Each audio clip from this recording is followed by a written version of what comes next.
So in this lab, we are going to be determining, essentially the question is going to be, what's in the dish? So we have these Petri dishes. The beads that I have glued in represent atoms. Depending on how they're arranged, we could figure out if they are elements, compounds, or mixtures, and things like that. So really the question is, what's in the dish? So this is, if you can't see it, is going to be dish number 3. I'm going to do it with you. So the first question is, what's represented? You could have monoatomic elements. You could have diatomic elements. You could have triatomic elements. You can have compounds. Basically, anything's available. So then the question is, well, what's here? Well, these single pink ones, that would be one element. We're using the colors to represent elements. So the single pinks are going to be one element, and they are going to be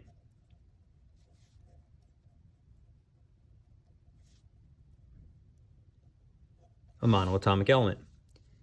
The double black, white together, that's going to be a compound.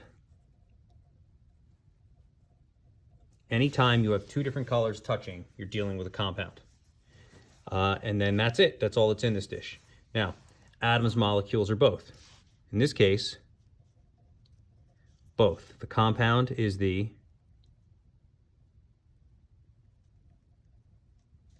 molecule, and the monoatomic is the atom. Okay, so that's the atom, single pink. The double together is the molecule. Phase. So the way we do phases here is if it's filling the whole thing and it's really far apart, this would be the gas phase.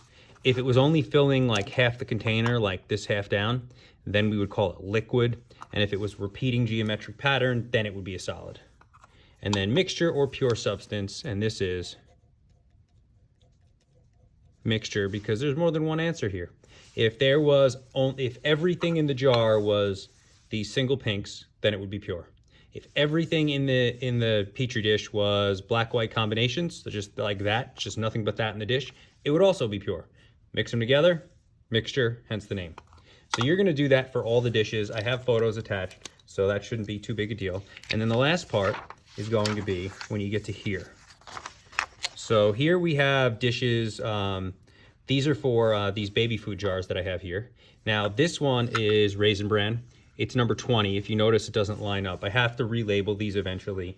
But what you're just going to do is you're going to label what they are. So this is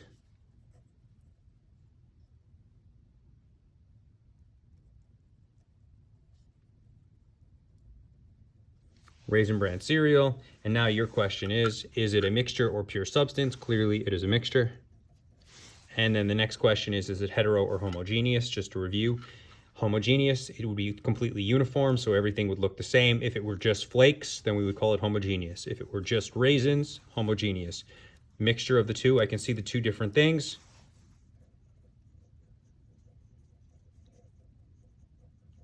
It's heterogeneous. So you're going to do that. And again, I have pictures attached.